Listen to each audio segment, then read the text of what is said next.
Amplified Bible, Classic Edition. For MPC, 1 Samuel 4.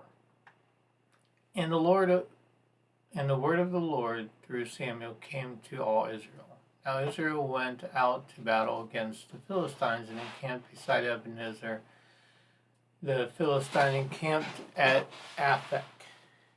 The Philistines drew up against Israel, and when the battle spread, Israel was smitten by the Philistines, who slew about 4,000 men on the battlefield. When the troops had come into the camp, the elders of Israel said, "Why has the Lord smitten us today before the Philistines? Let us bring the ark of the covenant of the Lord here to Shiloh, and he may come among us and save us from the power of the enemies." So the people went to Shiloh and brought from there the ark of the covenant, the Lord of hosts, who dwells above the cherubim, and the two sons of Eli, Hophni and Phinehas, was with the ark of the covenant of God. And when the ark of the covenant of the Lord came into the camp, all Israel shouted with a great shout, so that the earth resounded. And when the Philistines heard the noise of the shout, they said, "What does this great shout of the camp of the Hebrews mean?" When they understood that the ark of the Lord had come into the camp, the Philistines were afraid, for they said, "God has come into the camp."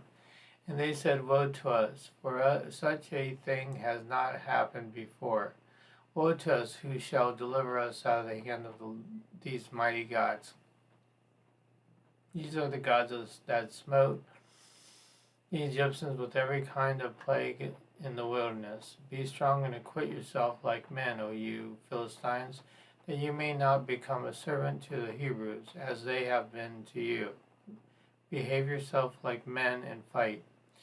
And the Philistines fought. Israel was smitten, and they fled every man to his own home. There was a very great slaughter of 30,000 foot soldiers of Israel fell. And the ark of God was taken, and the two sons of Eli, Hophni and Phinehas, were slain, foretold in 1 Samuel 2:34. Now a man of Benjamin ran from the battle line and came to Shiloh that day, and his clothes torn and earth on his head. And when he arrived, Eli was sitting on the road, watching for the heart trembling for the ark of God. When the man told the news in the city, all the city people cried out. When Eli heard the noise and crying, he said, "What is the uproar?" And the man hastily and told Eli. And Eli was 98 years old. His eyes were dim, so that he could not see. The man said to Eli, "I have come from the battle. I fled the battle today." Eli said, "How did you go, my son?"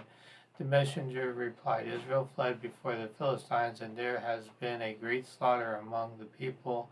Also, your two sons, Hophni and Phinehas, are dead, and the ark of God is captured."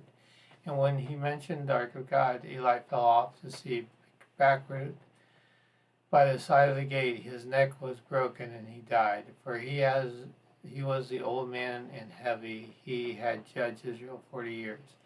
And his daughter-in-law, Phinehas' wife, was the child about to be delivered. And when she heard that the ark of God was captured and her father-in-law and her husband were dead, she bowed herself and gave birth to her. Pains came upon her. And about the time of her death, the woman tending her said to her, "Fear not, for you have borne a son." But she did not answer or notice. She named the child Ichabod, saying, "The glory is departed from Israel," because the ark of God had been departed, and because the father-in-law of her husband, she said, "The glory is gone from Israel, and the ark of God has been taken."